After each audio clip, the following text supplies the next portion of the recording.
ਸਿਪਾ ਸਲਾਰ ਸਾਹਿਬ ਫੇਰ ਚੁੱਕ ਚੁਕਈਆ ਸ਼ੁਰੂ ਕਰਵਾਤਾ ਹੈ ਜੇ ਉਹਨੂੰ ਫੇਰ ਇੰਨੀ ਛੂਟ ਦੇਤੀ ਜੇ ਉਹ ਕੌਮ ਦੀ ਨਾਨੀ ਵੀ ਮਾਂ ਵੀ ਤੇ ਧੀ ਵੀ ਜਿਹਦੇ ਤਿੰਨੇ ਹੀ ਰਿਸ਼ਤੇ ਨੇ ਕੌਮ ਨਾਲ ਉਹਨੂੰ ਤੁਸੀਂ ਫੇਰ ਇੰਨੀ ਛੂਟ ਦੇਤੀ ਆ ਫੇਰ ਲੋਕਾਂ ਦੇ ਘਰਾਂ 'ਚ ਰੇਟਾਂ ਪਵਾ ਰਹੀ ਹੈ ਜਿਹਨੂੰ ਦਿਲ ਕਰਦਾ ਚੁਕਵਾ ਰਹੀ ਹੈ ਮੁਕਬਰੀਆਂ ਹੋ ਰਹੀਆਂ ਨੇ ਸਾਰੇ ਪਟਵਾਰੀ ਮੁਕਬਰ ਬਣੇ ਨੇ ਬਸ ਕਰੋ ਪਾਕਿਸਤਾਨੀ ਕੌਮ ਹੈ ਖਿਆਲ ਕਰੋ ਇਹ ਦੱਸੋ ਗੋਲੀ ਕਿਉਂ ਚਲਾਈ ਜੇ ਆउज़ बिल्लाह मिनश शैतानिर रजीम बिस्मिल्लाहिर रहमानिर रहीम रब्बे ज़िदनी इल्मा अल्लाह ताला मेरे इल्म में इजाफा फरमा और मुझे सच बोलने की तौफीक अता फरमा।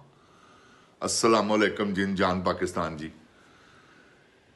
सिपा सलार साहब तुहानूं मैं एक गल दस दियां ए बहादुर ते गयूर कौम ही जे एडे हल्के ना लवो इन्हां नूं जिहड़ा तुसीं तैयारियां कर रहे हो ना फिर गिदड़ बपकियां दे रहे हो तेरा प्यो भी कबर चो निकल के आ जाए ना तो गोली नहीं चल सकती हूँ तेन मैं कह रहा तू चला के दिखा गोली दे इन्हों आर्डर कि गोली चलाओ ए गोली चलन तो बाद तेरा की हशर होएगा तेरी सोच भी नहीं गा तो गोली तू कोई भी नहीं चलानी ना वो मोहसन नकवी बगैरत आदमी ने जिहड़ा जाके चाइना माफिया मंग के आया जिड्डे कि तुसीं बहादुर है सब कौम जानती है। हाँ तुसीं दोपहर वेले गोलियां भुन के नहीं खाते जिहो जे जरनैल तुसीं गए हो सारिਆਂ ਨੂੰ पता है जो तुसीं बुज़दिलियां दे मुजाहरे कीते ने साबका जिंदगियां तुहाडे रिकार्ड हैगे ने वो की ने दसां तुहानूं बाजवे ने अयाज सादक ने असैंबली च खलो के कहा कि बाजवा साहब जब आए हैं टांगे कांप रही थी माथे पे पसीना था कि 12 बजे हमला हो जाएगा अगर ना छोड़ा भी नंदन को इन्नियां तो तुहाडियां करतूतां ने कदी बोले हो फलस्तीन वास्ते दंदल पै जाती है तुहानूं पता ना चपेड़ वजनी अगों हमेशा जिन जान पाकिस्तान जी एक गल मेरी याद रखना हमेशा गुस्सा जिहड़ा है ना वो माड़े ते आंदा जे ला इलाहा इल्लल्लाह मुहम्मद रसूलुल्लाह गुस्से नूं पता होवे कि मैनू इथों टांट वजना गुस्सा कदी नहीं आता या मैनू इथों गोली वजनी गुस्सा कन्नी खा जाएगा हमेशा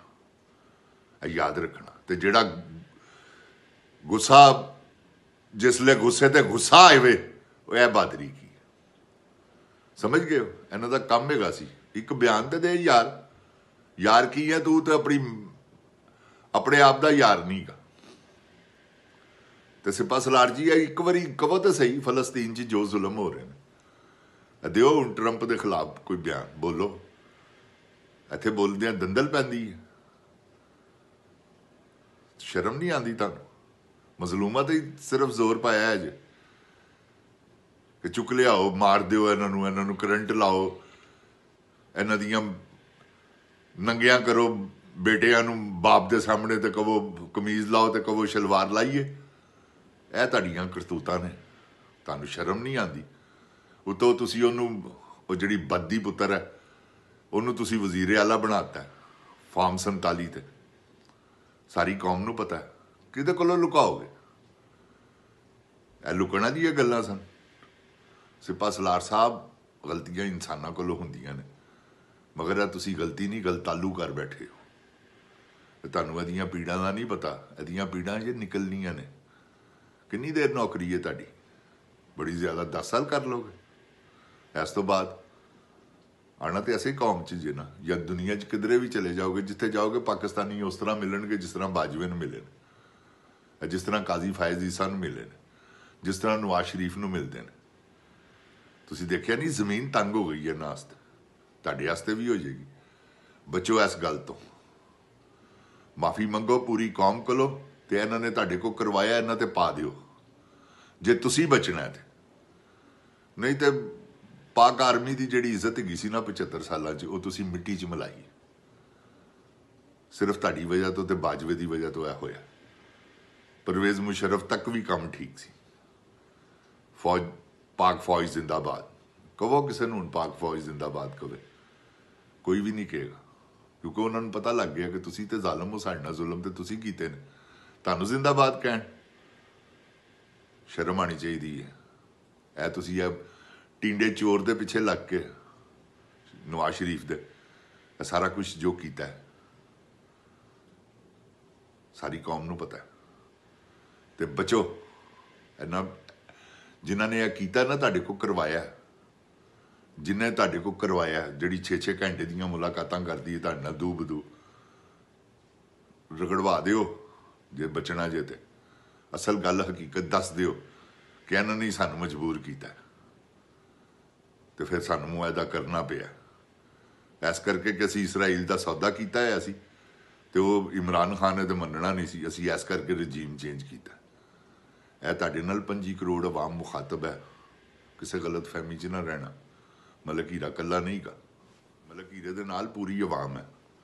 ਤੇ ਅੱਲਾਹ ਤਾਲਾ ਦੀ ਮਿਹਰਬਾਨੀ ਨਾਲ, ਅੱਲਾਹ ਤਾਲਾ ਦੀ ਮਿਹਰਬਾਨੀ ਨਾਲ ਇੱਕ ਗੱਲ ਮੇਰੀ ਯਾਦ ਰੱਖਣਾ, ਮੈਂ ਤੇ ਇਹ ਜਹਾਦ ਸਮਝ ਕੇ ਕਰ ਰਹੇ ਹਾਂ। ਜਿੰਨੀ ਗੁਫ਼ਤਗੂ ਕਰਨਾ ਅੱਲਾਹ ਤਾਲਾ ਕੋਲੋਂ ਇਲਮ ਮੰਗਣਾ, ਅੱਲਾਹ ਤਾਲਾ ਕੋਲੋਂ ਸੱਚ ਬੋਲਣ ਦੀ ਤੌਫੀਕ ਮੰਗਣਾ, ਤੇ ਫਿਰ ਅੱਲਾਹ ਤਾਲਾ ਅੱਗੇ ਝੁੱਕ ਕੇ ਆਜਜ਼ੀ ਨਾਲ ਤੇ ਫਿਰ ਤੁਹਾਡੇ ਰਿਮਾਂਡ ਲੈਣਾ। ਤੁਸੀਂ ਮੇਰਾ ਵੀ ਲੈਣਾ, ਮੈਨੂੰ ਪਤਾ। ਜਿਸਲੇ ਮੈਂ ਤੁਹਾਡੇ ਕਾਬੂ ਆ ਗਿਆ ਤੇ ਮੈਨੂੰ ਇਸ ਗੱਲ ਦਾ ਕੋਈ ਖੌਫ ਨਹੀਂ ਗਾ, ਖੁਦਾਏ ਅਜ਼ੀਮ ਦੀ ਕਸਮ। ਬਸ ਜ਼ਿਆਦਾ ਤੋਂ ਜ਼ਿਆਦਾ ਮਾਰ ਦਿਓਗੇ, ਕੀ ਕਰੋਗੇ? ਜ਼ਿੰਦਗੀ ਗੁਜ਼ਾਰ ਲਈ ਹੈ। ਸਿਪਾ ਸਲਾਰ ਜੀ ਰਿਟਾਇਰਮੈਂਟ ਦੇ ਵਕਤ ਹੈਗੇ ਨੇ ਤੇ ਤੁਹਾਨੂੰ ਕਹਿ ਰਹੇ ਹਾਂ ਕਿ ਤੁਸੀਂ ਵੀ ਰਿਟਾਇਰਮੈਂਟ ਦਾ ਤੁਹਾਡਾ ਵਕਤ ਹੈਗਾ, ਬਚੋ। ਇਸ ਆਵਾਮ ਨੇ ਤੁਹਾਡੇ ਕੰਨ ਫੜਾ ਕੇ ਤੁਹਾਡੇ ਸਿਰ 'ਚ ਛਿੱਤਰ ਮਾਰਨੇ ਜੇ, ਇਹ ਮੈਂ ਤੁਹਾਨੂੰ ਦੱਸ ਦਿਆਂ। ਤੁਹਾਨੂੰ ਇਸ ਫੌਜ ਨੇ ਨਹੀਂ ਬਚਾਉਣਾ, ਕਿਉਂਕਿ ਇਸ ਫੌਜੀਆਂ ਨੇ ਆਪ ਤੁਹਾਨੂੰ ਛਿੱਤਰ ਮਾਰਨੇ। ਉਹਨਾਂ ਨੂੰ ਪਤਾ ਇਹਨੇ ਸਾਡੇ ਕੋਲੋਂ ਜ਼ੁਲਮ ਕਰਵਾਇਆ, ਸਾਡੀ ਵੈਲਿਊ ਖਤਮ ਕਰਵਾਈ। ਉਤੋਂ ਤੁਸੀਂ ਪਿੱਛੇ ਕਿਹਦੇ ਲੱਗੇ? ਕੌਮ ਦੀ ਮਾਂ ਦੇ ਉਹਦੀਆਂ ਬਦਦੁਆਵਾਂ ਸੁਣੋ ਜ਼ਰਾ ਸੋਸ਼ਲ ਮੀਡੀਆ 'ਤੇ ਜਿਹੜੀਆਂ ਉਹਨੂੰ ਹੋ ਰਹੀਆਂ ਨੇ। ਉਹਨੇ ਧਿਆਨ ਹਟਾਉਣ ਵਾਸਤੇ ਕਿ ਗੋਲੀ ਕਿਉਂ ਚਲਾਈ ਹੈ, ਇਹਦੇ ਤੋਂ ਲੋਕਾਂ ਦਾ ਧਿਆਨ ਹਟੇ ਤੇ ਲੋਕਾਂ ਦੇ ਘਰ ਤੋੜਨੇ ਸ਼ੁਰੂ ਕਰ ਦਿੱਤੇ ਨੇ। ਉਹ ਐਡੀ ਬਦਕਾਰ ਔਰਤ ਹੈ, ਉਹਨੂੰ ਇਹ ਪਤਾ ਹੀ ਨਹੀਂ ਗਾ ਕਿ ਇਹ ਗੱਲ ਭੁੱਲਣ ਵਾਲੀ ਨਹੀਂ ਹੈਗੀ। ਆ ਦੱਸ, ਤੇਰੇ ਅੰਦਰ ਵੜੀ ਹੈ ਕਿ ਨਹੀਂ ਗੋਲੀ? ਖੱਤ ਤੇਰੇ ਅੰਦਰ ਵੜਿਆ ਕਿ ਨਹੀਂ? ਬੋਲ। ਕੌਮ ਦੀ ਮਾਂ ਬਣਨ ਟੁਰੀ ਹੀ ਹੈ ਬਦਕਾਰ ਔਰਤ। ਇਸ ਕੌਮ ਨੇ ਤੈਨੂੰ ਮਾਂ ਤਸਲੀਮ ਕਰਨਾ। ਤੌਬਾ ਕਰ, ਖੁਦਾ ਕੋਲੋਂ ਡਰ ਜਿਹੜਾ ਤੂੰ ਨਹੀਂ ਡਰਦੀ। ਇਹ ਉਂਗਲ ਉਹੀ ਕਰਦਾ ਖੜੀ ਕਰਕੇ ਅੱਜ ਗੁਫ਼ਤਗੂ ਤੇਰੇ ਚਾਚੇ 'ਚ ਵੀ ਆਦਤ ਹੈਗੀ ਹੈ, ਸਮਝ ਗਈ ਹੈ? ਤਕੱਬਰ ਗਰੂਰ ਨਾਲ ਭਰੇ ਹੋ। ਜਿੰਦ ਜਾਨ ਜੀ, ਅੱਜ ਤੁਹਾਨੂੰ ਇੱਕ ਗੱਲ ਦਸੀਏ, ਨਸਲਾਂ ਆਪਣੇ ਜੋੜ ਵਹਾਉਂਦੀਆਂ ਨੇ ਜਦੋਂ ਉਖੜੀ ਕੱਤ ਛੜੇਂਦੀਆਂ ਨੇ। ਇਹ ਗੱਲ ਲਿਖ ਲੈਣਾ ਜਿਹੜੀ ਮੈਂ ਤੁਹਾਡੇ ਨਾਲ ਕਰਨ ਲੱਗਾ, ਸ਼ਾਇਦ ਤੁਹਾਡੇ ਕਿਸੇ ਕੰਮ ਆਵੇ। ਜਿੰਦ ਜਾਨ ਜੀ, ਘੋੜਿਆਂ ਦਾ ਜਿਸਲੇ ਰੇਸੀ ਘੋੜੇ ਜਿਹੜੇ ਨੇ ਨਾ, ਉਹਨਾਂ ਦਾ ਮੁੱਲ ਕਿਉਂ ਲੱਗਦਾ ਤੇ ਕਿਸ ਤਰ੍ਹਾਂ ਲੱਗਦਾ, ਅੱਜ ਤੁਹਾਨੂੰ ਇਹ ਦੱਸੀ। ਕਿ ਦਰਬੀ ਵਿਨਰ ਘੋੜਾ ਹੈ, ਦਰਬੀ ਵਿਨਰ ਘੋੜੀ ਹੈ, ਉਹਨਾਂ ਦਾ ਆਪਸ 'ਚ ਕ੍ਰਾਸ ਕਰਵਾਉਣਾ। ਉਹਨਾਂ ਦਾ ਆਪਸ 'ਚ ਕ੍ਰਾਸ ਹੋਇਆ, ਉੱਥੇ ਹੀ ਉਹਦਾ ਮੁੱਲ ਲੱਗ ਜਾਂਦਾ। ਕੋਈ 10 ਲੱਖ ਦਾ ਖਰੀਦ ਲੈਂਦਾ, ਕੋਈ 20 ਲੱਖ ਦਾ ਖਰੀਦ ਲੈਂਦਾ, ਉਹਨਾਂ ਦੀ ਨਸਲ ਦੇ ਮੁਤਾਬਕ। ਮਰਿਆ ਵੀ ਹੋਵੇ ਤੇ ਉਹਨਾਂ ਦਾ ਹੀ ਜੇ। ਇਹ ਗੱਲ ਮੇਰੀ ਯਾਦ ਰੱਖਣਾ। ਇਹ ਨਸਲ, ਇਹ ਮੇਰੇ ਕੋਲ ਕੁੱਤਾ ਹੈਗਾ, ਉਹ ਇਸ ਵੇਲੇ ਸੁੱਤਾ ਹੈ ਥੱਲੇ, ਮੈਂ ਤੁਹਾਨੂੰ ਦਿਖਾਵਾਂਗਾ। $1500 ਦਾ ਬੱਚਾ ਲਿੱਤਾ ਸੀ। ਕੀ ਕਿ ਨਸਲੀ, ਔਰ ਯਕੀਨ ਕਰੋ ਤੁਸੀਂ ਵਾਕਈ ਨਸਲੀ। ਤੇ ਮੈਂ ਤੁਹਾਨੂੰ ਪਹਿਲੇ ਵਾਰਿਸ ਸ਼ਾਹ ਦਾ ਸ਼ੇਰ ਸੁਣਾਇਆ, ਨਸਲਾਂ ਆਪਣੇ ਜ਼ੋਰ ਵਿਖਾਉਂਦੀਆਂ ਨੇ ਜਦੋਂ ਉਖੜੀ ਕੱਤ ਛੜੇਂਦੀਆਂ ਨੇ। ਹੁਣ ਮੈਂ ਤੁਹਾਨੂੰ ਨਸਲ ਦੇ ਬਾਰੇ ਹੀ ਦੱਸਣ ਲੱਗਾ। ਪੜਦਾਦਾ ਪਾਂਡੀ ਸੀ, ਜਾਨਾ ਪਾਂਡੀ, ਇੱਕ ਕਿਸਾਨ ਮਜ਼ਦੂਰ, ਤੇ ਉਹ ਕਿਸਾਨ ਮਜ਼ਦੂਰ ਨਹੀਂ ਸੀਗਾ, ਜਾਨਾ ਪਾਂਡੀ ਦਾ ਸੀ। ਸਮਝ ਗਏ? ਉਹ ਪੱਲੇਦਾਰ ਨਹੀਂ ਹੁੰਦੇ ਮਾਰਕੀਟਾਂ ਮੰਡੀਆਂ ਦੇ ਵਿੱਚ। ਇਹ ਸ਼ਬਾਜ਼ ਸ਼ਰੀਫ ਨੇ ਆਪਣੇ ਮੂੰਹੋਂ ਇਕਰਾਰ ਕੀਤਾ ਕਿ ਮੇਰਾ ਪਿਓ ਹੀ, ਦਾਦਾ ਮੇਰਾ ਇੱਕ ਕਿਸਾਨ ਸੀ। ਕੋਈ ਕਿਸਾਨ ਨਹੀਂ ਸੀਗਾ, ਕਿਉਂਕਿ ਗੁਰਬਤ ਇਹਨਾਂ ਨੇ ਦੇਖੀ ਸੀ ਜਾਤੀ ਉਮਰਾਂ ਤੋਂ, ਬੜੀਆਂ ਭੈੜੀਆਂ। ਕਿਉਂਕਿ ਉਸ ਵੇਲੇ ਦੌਰ ਅੰਗਰੇਜ਼ ਦਾ ਦੌਰ ਸੀ, ਪੈਸੇ ਕਿਹਦੇ ਕੋਲ ਹੁੰਦੇ ਸਨ। ਤੇ ਉਹਨੇ ਤੁਹਾਨੂੰ ਦੱਸ ਦਿੱਤਾ ਹੈ ਕਿ ਪਿਓ ਮੇਰਾ ਇਹ ਹੱਥੋਂ ਸਨ, ਉੱਥੋਂ ਆਏ ਨੇ। ਇੱਥੇ ਜਾਤੀ ਉਮਰਾ ਪਿੰਡ 'ਚ ਇਹਨਾਂ ਦਾ ਦਾਦੇ ਦਾ ਪਿਓ। ਉਸ ਤੋਂ ਬਾਅਦ ਇਹਨਾਂ ਨੇ ਉੱਥੇ ਇੱਕ ਮੁਕਾਮ ਬਣਾਇਆ। ਇੱਥੇ ਜਾਤੀ ਉਮਰਾ ਕਿਉਂ? ਇਹਨਾਂ ਨੂੰ ਯਾਦ ਕਿ ਉਹ ਗੁਰਬਤ ਯਾਦ ਹੈਗੀ। ਉਹ ਗੁਰਬਤ ਇਹਨਾਂ ਨੂੰ ਅੱਜ ਵੀ ਯਾਦ ਹੈ, ਕਿਉਂਕਿ ਨਸਲਾਂ ਆਪਣੇ ਜ਼ੋਰ ਵਿਖਾਉਂਦੀਆਂ ਜਦੋਂ ਉਖੜੀ ਘੱਤ ਛੜੇਂਦੀਆਂ ਨੇ। ਜਿੰਦ ਜਾਨ ਜੀ, ਜੇ ਕਿਸੇ ਮਹਾਰਾਜੇ ਨੇ ਕਿਸੇ ਨੂੰ ਅੱਲਾ ਵਾਸਤੇ ਕੁਝ ਦੇਣਾ ਹੈ ਨਾ, ਤੇ ਉਹਨੇ ਕੁਝ ਦੇਣਾ ਹੈ।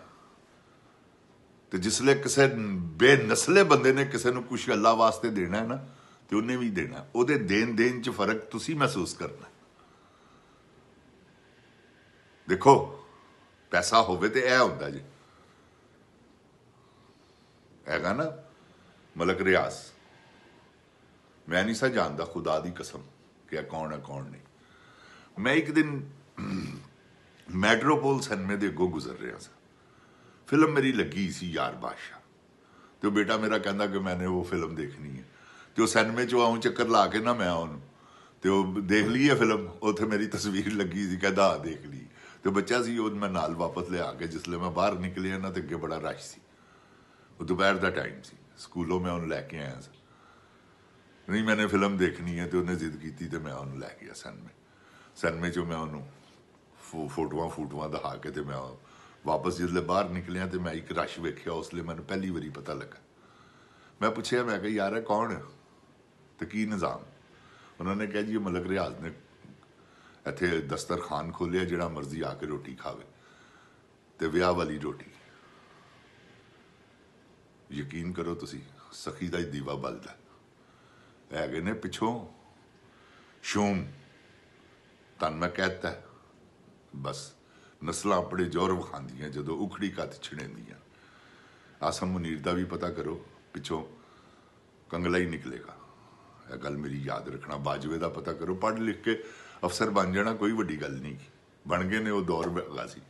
ਤੇ ਜਿਨ ਜਾਨ ਪਾਕਿਸਤਾਨ ਜੀ, ਅੱਲਾਹ ਤਾਲਾ ਮੇਰੇ ਪਾਕਿਸਤਾਨ ਨੂੰ ਆਪਣੀ ਹਿਫਜ਼ੋ ਈਮਾਨ 'ਚ ਰੱਖੇ। ਅੱਜ ਮੇਰਾ ਵੈਸੇ ਹੀ ਤੁਹਾਡੇ ਨਾਲ ਦਿਲ ਕੀਤਾ ਸੀ ਇਸ ਟੌਪਿਕ 'ਤੇ ਵੀ ਥੋੜ੍ਹੀ ਜਿਹੀ ਗੁਫ਼ਤਗੂ ਹੋਣੀ ਚਾਹੀਦੀ। ਅੱਲਾਹ ਪਾਕਿਸਤਾਨ ਨੂੰ ਸਲਾਮਤ ਰੱਖੇ, ਅੱਲਾਹ ਇਮਰਾਨ ਖਾਨ ਦੀ ਖੈਰ ਕਰੇ। ਜਿੰਦ ਜਾਨ ਪਾਕਿਸਤਾਨ ਜ਼ਿੰਦਾਬਾਦ, ਇਮਰਾਨ ਖਾਨ ਜ਼ਿੰਦਾਬਾਦ। ਓਏ ਗੋਲੀ ਕਿਉਂ ਚਲਾਈ ਹੋਇਆ ਦੱਸ? ਸਿਪਾ ਸਲਾਰ ਤੈਨੂੰ ਦੱਸਣਾ ਪੈਣਾ, ਤੇ ਅਸੀਂ ਤੇਰੇ ਕੋਲ ਪੁੱਛ ਕੇ ਰਹਿਣਾ ਗੋਲੀ ਕਿਉਂ ਚਲਾਈ। 8 ਫਰਵਰੀ ਤੁਹਾਡੀ ਆਜ਼ਾਦੀ ਦਾ ਦਿਨ ਜੇ, ਜਿੰਦ ਜਾਨ ਪਾਕਿਸਤਾਨ ਜੀ ਜ਼ਿਹਨ 'ਚ ਰੱਖਣਾ ਹੈ, ਜੋਗ ਦਰ ਜੋਗ ਨਿਕਲਣਾ ਹੈ। ਇਹ ਮੈਂ ਇਸ ਵੇਲੇ ਟਾਈਮ ਹੈ 11:15, ਇਹਨੂੰ ਮੈਂ ਅਪਲੋਡ ਕਰਾਂਗਾ, ਤੇ ਇਹ ਸਿਰਫ ਔਰ ਸਿਰਫ ਤੁਹਾਡੇ ਜਜ਼ਬਾ